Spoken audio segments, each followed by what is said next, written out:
All right, we'll open it up for questions now. I think there's one question from Vijay Mirchandani. He says, what were your influences in music and in what genres? Oh, before I answer the question about my influences, there is a reason why the influence question is very important in the context of a band. And that is, if every member in the band has the same influences, then the product of that band is not likely to be anything very inspiring. It is only when the influences are diverse, only when there is a clash of people's musical ideas coming together, that is when something remarkable comes out. Speaking for me personally, I used to be a music journalist back in the day. I used to write for a music magazine called the Rock Street Journal. And I've spent a lot of time interviewing artists and attending concerts and all of that. So I have a very diverse sort of musical taste, but more or less you could say I'm more interested in rock music. That's what I grew up listening to, and all of the classic rock and alternative rock bands. I got heavily into blues and singer-songwriter music and soundtracks and things like that. But yes, I pretty much listen to a lot of things at this. I think this very moment I have sort of rediscovered my love for my all-time favorite band, U2. That's one of the bands that I really look up to. When it comes to Indian music, I really love Indian Ocean. They've been sort of trailblazers in a sense for all of us. And of course, there's a treasure trove of Indian music, classical and non-classical or film music that I have listened to. So it's a long answer to a short question. No problem. We are happy to listen to you. I'd like to invite Suresh Chukapalli. He's our esteemed member from the Ratambra Wellness Group. He'd like to say a few words to you. Thank you, Binaji, and wonderful listening to you, Jishnu. Thank you, I think sir. there is a bit of a darkness here. Probably in a minute, I'll come a bit better. My interest is, I got a little, exhilarated when you spoke about your interests and things like that, and suddenly you said funeral and other things, right? I've watched the song, the documentary you did on the water. Right. So here is the question, can we do a documentary song on crematoriums and funeral? The interest for me is that, I was one of the, through my CSR, I have upgraded several crematoriums in the country, and my passion is that, or my dream is that the entire country should have a good crematoriums where we see off our near and dear, right? A peaceful farewell. And luckily, I was able to develop many crematoriums, and today they are respected, and they are some of the best in the world. Now we are doing Varanasi, we are doing Puri, and many places. Right. So to promote it and go into the rural areas and everywhere in the country and the governments, Telangana government took the inspiration and have already done about 3,000 in the villages with my design, right? So, but of course, I'm helping UP, I'm helping a couple of states, but I want to spread it much more into Karnataka and everywhere. So the medium of communication to reach out easily and better is nothing better than music and a film. Right. Right. So I'm very, very impressed with your water film, with the child running around, and we also see the swimming pools and things like that. Right. The same thing happens in a crematorium. The richest person who's sitting on the tallest building in the world, with all the riches, has to go to the crematorium, nowhere else. Correct. Right? But no one dares, or no one gets inspired to do something to upgrade those crematoriums. Unfortunately, we have such a low respect for lives, True. right, in this country. So other than Western countries and all. So I would very much like to take it offline sometime whenever Beenaji can connect us, and see if there is some kind of a synergy where we can work together on creating a beautiful musical or whatever. I want to show this as a beautiful journey for anyone to go. Wonderful.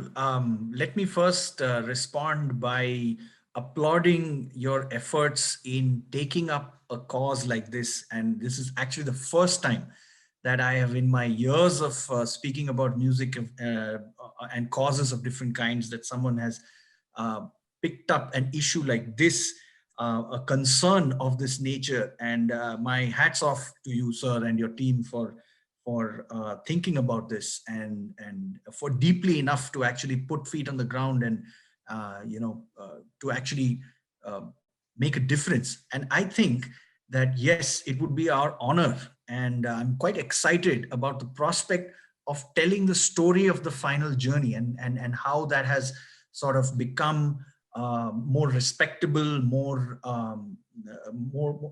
true and honest way of seeing off those that we love in a way that has dignity and respect. So I'd be happy to connect with you, and I'm certain that we can create something out of it that passes the message without the darkness associated with it. Because there is a. So thank you so much, Jishnu. So this will be the 4th album for you. Thank you.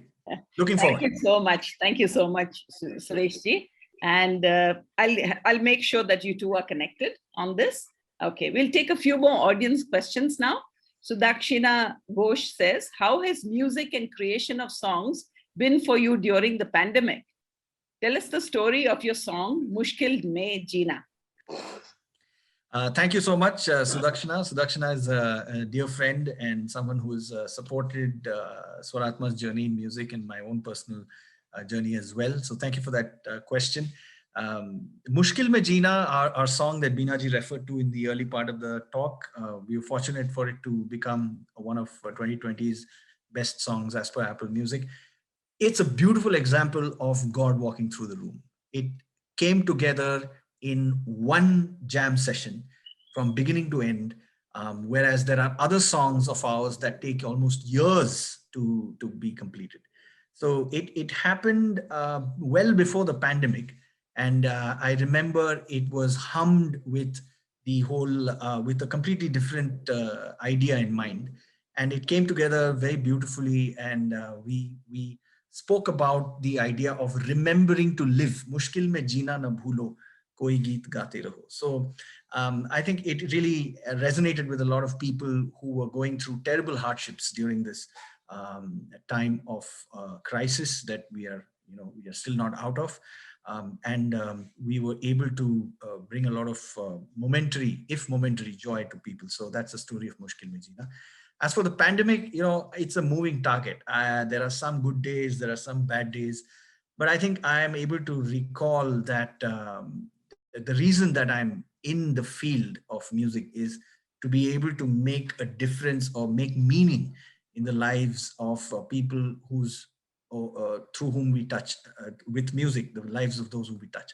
So as long as I remember that, I think the days that I remember that, I'm fine. The days that I don't, I'm not. So that's the answer. Thank you for that question. Thank you. On a lighter note, Prem asks you, is it true that most of the best songs composed happen in the bathroom? There's a truth to that. And I think that there are a lot of great ideas that come in the bathroom. And there is a very, very understandable physiological reason.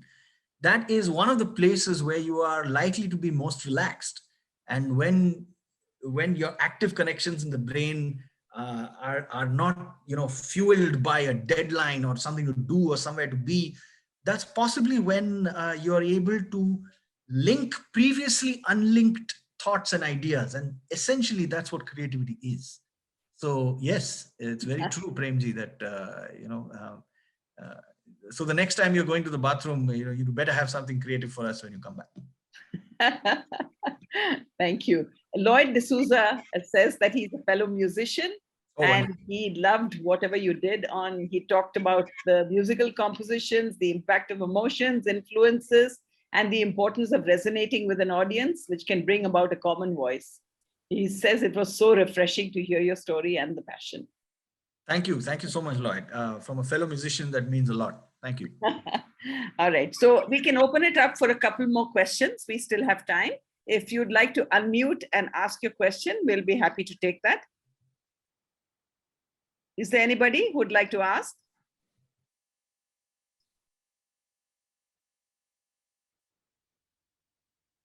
I think they're mesmerized with your music. Your sounds are really, really unusual and absolutely fantastic. So maybe I can call our program director, Sri Krishnapani K.C. Raju, to deliver the vote of thanks. Krishnapani ji? I think Mr. Vijay is raising his hand. Yeah, I think yes, Mr. Vijay Bichandani. Okay, we can take his question and then. Vijay? Unmute yourself, please. Yeah, so all these causes that you were talking about, Yes. and putting it in the form of music and putting it out there, have you seen any results with that? Well, to answer that question, I think it's important to go back to the intent behind creating those pieces of music. I think it would be it would be full of hubris from our side to think that what we are able to create musically is going to see active results as just by virtue of having created that song. That's actually not the reason why we've created the song itself. And we've created it just so that we can deal with what's happening in the world. It's a personal expression of what's happening to us based on what's happening around us. But as a consequence of that, what we have seen happen from time to time is that it sparks off conversations. It sparks off, it brings down the barriers between people when it comes to talking about things that are not always easy to talk about. I'll give you an example. We have a song, which was a difficult song to write. It's a difficult song to play. It's a song called Gum, and it is about child sexual abuse. Now, how do you even begin writing a song about something like that? It's extremely difficult, but we did, and it is one of the compositions that we are most proud of. It speaks about the emotion of feeling lost in your own home, because the statistic is that India is home to more sexually abused children than any other country in the world. Now, the thing is that if we are to speak of something like this, we need to do so with humility and with an understanding of this world that allows for this dark, complex emotion to just come to the surface enough for people to want to talk about it and for some change to happen. Now, when we performed this song for one of the first times, I remember in Mysore, there was a lady who came up to us at the end of the concert and said that, that song that you performed, Gum. Now, there are some lines in that says, Jage kamro ke soye kone, chup thi chaukhट लटके थे पर्दे, सारे मेरे गवाह हैं, उनको ही परवाह है. And that means that in the sleeping corners, the hidden corners of the room, there were these curtains that simply hung, and there was the courtyard that was simply silent, and they are the only witnesses that I have, and they are the only ones who care. She came to us with the feedback that I was wondering how I could talk to my children about child sexual abuse, and I was feeling, I didn't know where to start, but if you guys can sing about it, then perhaps I can talk about it. And in some way, I hope that this has made a difference, even a little bit, to the lives of that family, and we hope others as well. Mhm. Good. That's great. Thank you. Krishna Panichi. Thank you so much, Beenaji. And thank you, Jishnu, for that wonderful 1 hour. It was like time flying by. And as it is normally said, infants, animals, and even snakes are charmed by music. Shishurveti, Pashurveti, Veti, Ganarasam Phani, they say. And I really like the phrases, some of the wonderful phrases you used. The phrase of feeling strongly. I think I see that lives of most of the youngsters have become superficial. They don't really feel that strongly. And I think that comes out of a sensitivity that one develops by observing life itself. And I am also fascinated by the very term Swaratma, which actually is something which resonates one's innermost being. And all resonance, as it is said, that the very basis of all manifestation is nada, is sound, is that music.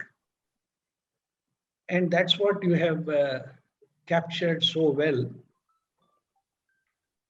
And that song, I was also very much impressed with that, Your Waters, Pyasi.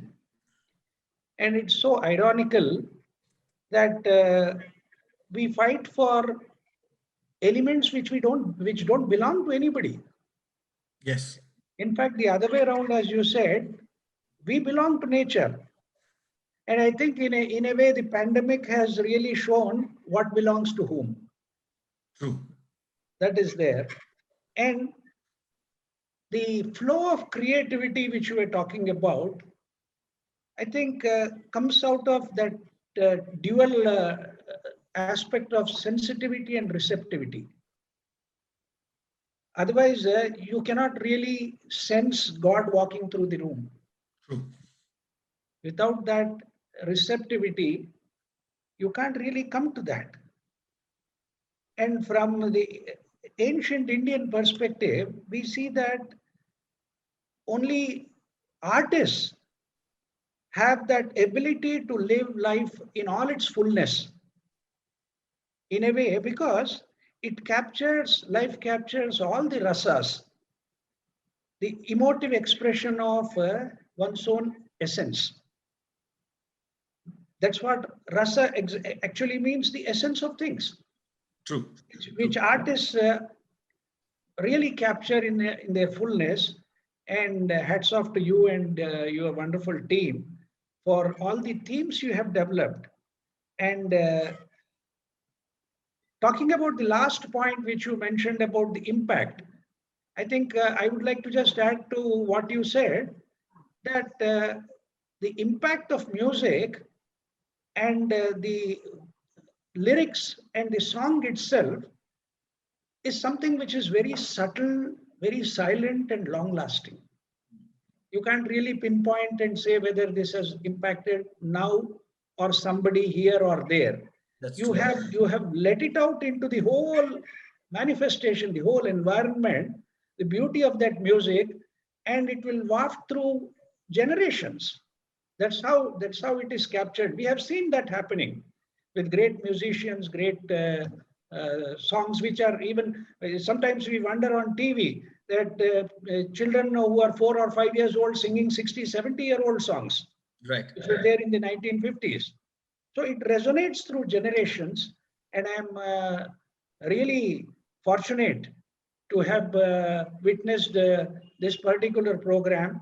And I think most of us leave with that sense of kash aur kuch waqt mil jata aapke saath. Krishnapaniji, I wish I had met you before the session, because I think what you have shared, if I had heard you before, possibly it would have made my talk even richer. You have done No, I think what my response is that your talk has made me richer. Thank you. It has been an enriching experience for me. Thank you so much. And we all live with that sense of kash, which is obviously good. It's good. Because it lingers on, and you can sense the carry the aroma of it for a long time. And Thank you, on sir. behalf of Ritambara Wellness and all the participants present, I wish to profusely thank you for this wonderful session and hope to see more of you. And if opportunity comes, I would be very happy to meet you personally. Would be my pleasure. And, with the hope of being in touch with everybody, I'm taking the liberty of putting down some links. Please, please. do join us and, continue. Let us be a part of your lives and be a part of ours. It has been an absolute joy. Thank you so much for giving me the opportunity to share my story with you and taking you through some part of my experiences, and for the And warm welcome. I'm sure of meeting you again because Sri Suresh Chukapaliji and I, both of us are from Hyderabad. Oh, we have performed wonderful concerts there. Most recently, before the pandemic, at Secunderabad Club. It was I a see. very memorable occasion. Okay. So you are bound to be here in Hyderabad to witness the beautiful crematorium which Sureshji has created Look forward in to Hyderabad. that. Look forward to that. So thank you so much again on behalf of all the participants and on behalf of Ritambara Wellness. Thank you so much. Thank you, sir. Thank you. Thank you, Jishnu. Thank you so much. And I'd just like to make a couple of announcements for our forthcoming programs. August is Independence Month for India. So on Friday, 13th August, we have Major General Sanjeev Narayan talking to us about his learnings and experience in the armed forces. We'll also be closing a few other programs of interest scheduled for the beginning of August, and we'll post the program details on our WhatsApp groups and social media platforms shortly. So please stay tuned to that. At Ritambara, we look forward to your presence on Select Fridays, where we bring to you interesting topics on holistic wellness and the arts, delivered by a host of distinguished, knowledgeable speakers. A big thank you from all of us at Ritambara to our speaker today and to all our participants for your valuable presence this evening. Namaste and good night.